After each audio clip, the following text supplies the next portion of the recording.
Assalamualaikum warahmatullahi wabarakatuh.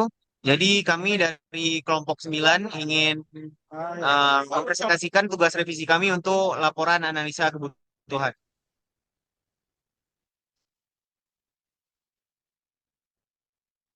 Nah, yang akan kami bahas di sini ada latar belakangnya, secondary research, wawancara, pengamatan, temuan, dan kesimpulannya. Next. Ya. Baik, kita masuk ke latar belakang. Pertama ada konteks. Tidak itu analisis kebutuhan dilakukan untuk memahami kebutuhan pengguna terhadap aplikasi pembelajaran seni dan budaya Aceh. Fokus pada bagaimana generasi muda belajar seni tradisional dan modern melalui pendekatan digital. Kenapa penting? Minimnya akses mentor seni tradisional, rendah pemahaman sejarah dan makna seni, kebutuhan platform yang menghubungkan seniman maestro dan pembelajar secara interaktif, mendukung pelestarian seni budaya Aceh. Nah, ada beberapa metodologi yang kami gunakan, yaitu secondary research, wawancara, dan pengamatan. Nah, untuk secondary research itu ada literature review dan competitive audit, dan evaluasi fokus, kelebihan, kekurangan, dan relevansi dengan aplikasi InMaster. Kemudian ada wawancara. Kami wawancara kepada pelaku seni dan pengguna awam. Dilakukan dengan 6 narasumber dari latar belakang seni dan daerah berbeda. Nah, metodenya itu ada diskusi terbuka mengenai kebiasaan seni, kebutuhan, motivasi, hambatan, dan fitur ideal aplikasi. Nah, untuk lokasinya sendiri, kami ada melakukan di kantin Fakultas Seni, ada di kantin MIPA, ada di asrama, kemudian ada Belang Padang, dan Museum Aceh.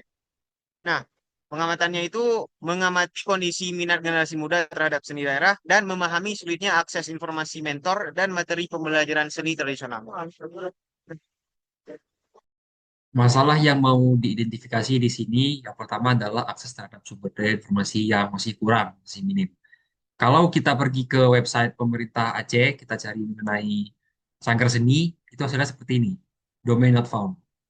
Bahkan pada web pun kita masih kurang sekali sumber daya dan informasinya.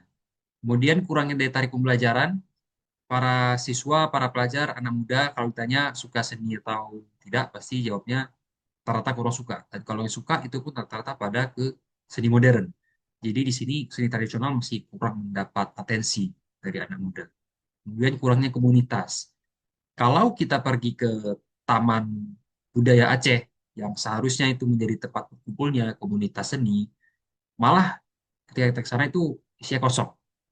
Komunitas kita memang ada, tapi masih kurang, kurang hidup. Kemudian kurangnya promosi.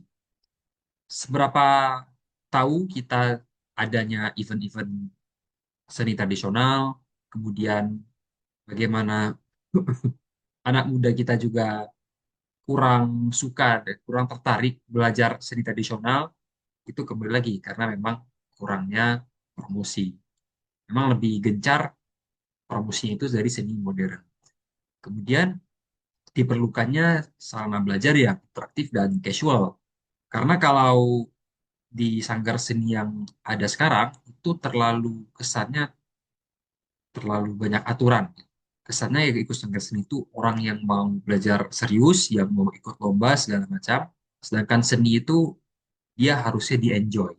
Kita nggak mau ada kekangan, ada aturan yang berlebihan. Kita mau belajar itu harus santai, harus enjoy.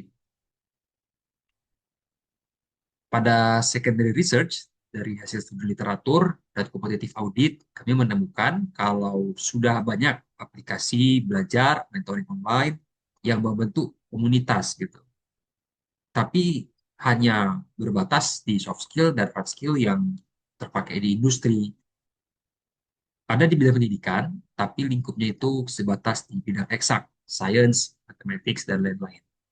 Alasannya karena market itu besar. Kemudian metriknya juga jelas. Bidang seni juga ada, tetapi masih terlalu niche, terlalu high value. Jadi untuk orang biasa itu malah merasa enggan untuk ngambilnya.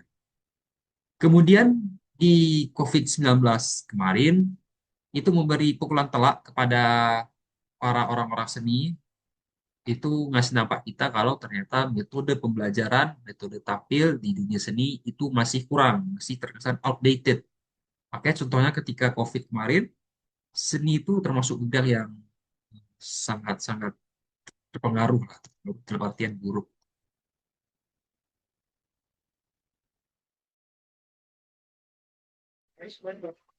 Baik, selanjutnya saya akan membahas competitive audit.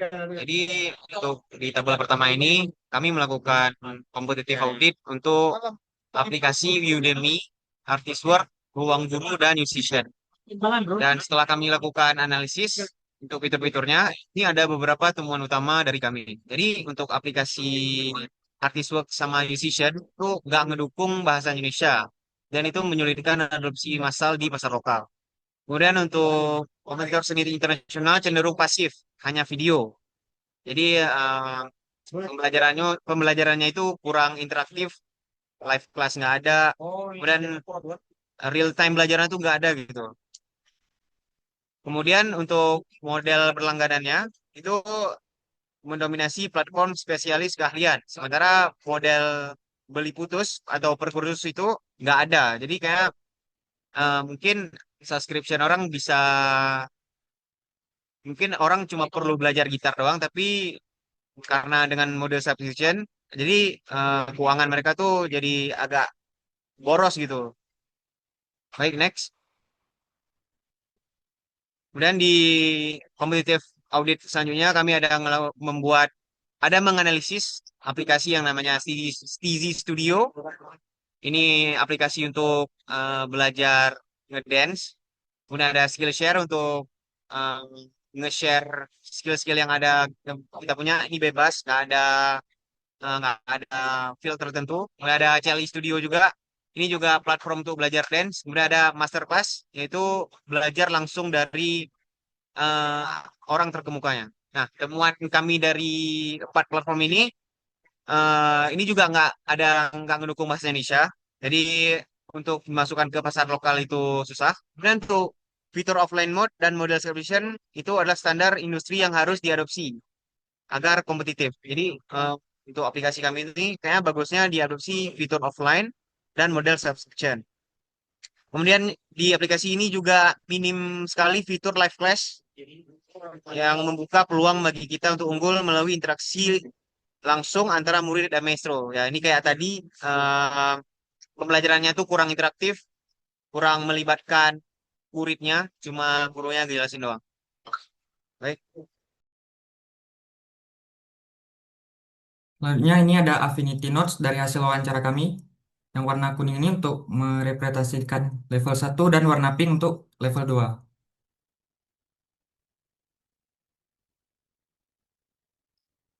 Dan kemudian ini ada Value Proposition Canvas untuk kelompok user awam atau murid. Nah, di bagian Customer Job ada belajar gerakan tari dan teknik musik tradisional, memahami sejarah budaya, mengikuti latihan rutin, dan memperoleh sertifikat. Kemudian di bagian Paints ada minim informasi terstruktur, sulit menemukan guru ahli, waktu belajar tidak fleksibel, sulit memahami gerakan tanpa visual, dan motivasi mudah turun. Kemudian di bagian Games ada pembelajaran jelas dan visual, pemahaman budaya lebih dalam, pengalaman belajar interaktif, rasa bangga melestarikan budaya, dan sertifikat resmi. Kemudian di bagian kirinya yang produk dan service ada video tutorial tari dan musik, modul sejarah budaya, kelas interaktif dan challenge, gamifikasi dan sertifikat digital. Kemudian di bagian Paint Relievers ada video step by step, akses guru maestro online, modul fleksibel, librari budaya lengkap dan struktur belajar terarah. Kemudian di bagian Gain Creators ada streak dan progress tracker, challenge mingguan maestro dan fitur rekam dan evaluasi. Ini ada juga profil pencapaian yang bisa dibagikan dan paling penting sertifikat kompetensi. Kemudian ini VPC atau Value Proposition Canvas untuk kelompok user pakar atau maestro. Di bagian customer jobnya ada mengajar dan mengevaluasi murid seni, membuat dan membagikan materi, memberi tugas praktik, dan menyusun level pembelajaran. Kemudian di Paints ada tidak bisa bertanya lewat video umum, sulit evaluasi teknik dari rekaman biasa, platform online umum kurang cocok untuk seni, materi tersebar dan waktu pengajarnya terbatas. Kemudian di bagian Games ada fitur kelas online khusus seni, deteksi otomatis nada atau gerakan, materi terpusat, sistem tugas dan challenge, dan dashboard perkembangan murid.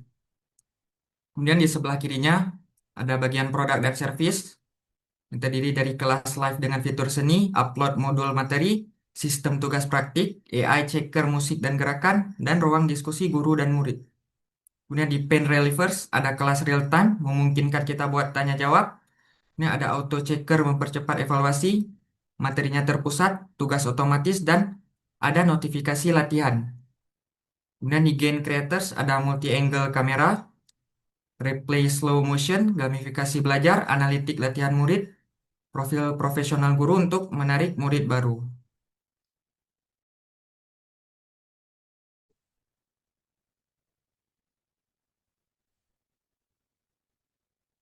Selanjutnya ada bisnis model Canvas atau bagaimana cara kami nanti akan menjalankan aplikasi ini dalam logika bisnisnya gitu. Key partner atau orang yang akan kami jangkau pertama itu adalah maestro seni, guru seni, sanggar budaya, sini berperan sebagai pengajarnya. Kemudian activitiesnya itu ada berupa konten, ada tantangan harian, kemudian ada simulasi alat musik dan tari. Key resource atau yang diperlukan, resource yang diperlukan itu adalah tentunya perangkat digitalnya. Kemudian ada panduan seninya dan media visual. Value proposition atau nilai yang ingin kami tonjolkan di sini itu adalah pembelajaran seni yang fleksibel, interaktif, dan berbasis budaya. Kemudian relasi antara customer itu adalah forum mentor murid, adanya disediakan diskusi komunitas, kemudian ada kompetisi poin, channels, bagaimana user nanti bisa mengenal aplikasi ini, ada bisa melalui platform video, mini games, dan tentu aplikasinya. Customer segment kami itu adalah orang awam sebenarnya bebas, tapi kalau disempitkan lagi itu terfokusnya pada pelajar, kerja muda, peminat seni, dan terutama tadi remaja. Cost structure atau modal yang diperlukan di sini, pertama adalah produksi konten dan pengembangan aplikasi dan tentunya promosi. Revenue streams atau bagaimana kami mendapatkan profit itu bisa melalui langganan premium, bisa melalui iklan, dan melalui donasi.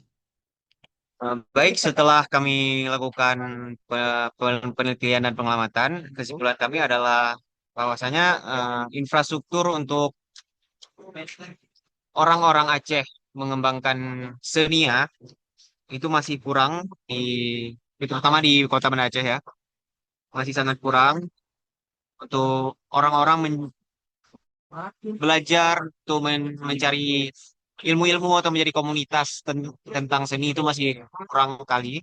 Jadi eh, kami harap dengan aplikasi InMaster ini kami dapat menyelesaikan masalah tersebut gitu. Jadi orang bakalan lebih mudah tuh mendiskusikan perihal persenian, terutama seni tradisional, budaya-budaya budaya Aceh, supaya budaya yang kita punya ini terlestarikan dan dapat tetap terjaga. Nah, untuk membuat relevan dengan anak-anak zaman sekarang, kami juga ngebuat eh, fitur belajar interaktif, jadi ada gamenya gitu, in-game.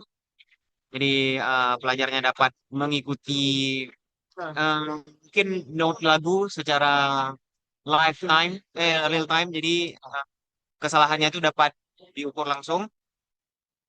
Kemudian juga ada fitur-fitur streak, misalkan streak belajar itu untuk membuat orang tetap termotivasi untuk belajar aplikasinya. Nah, sekian saja presentasi dari kami. Jika ada kesalahan dan kekurangan kami mohon maaf.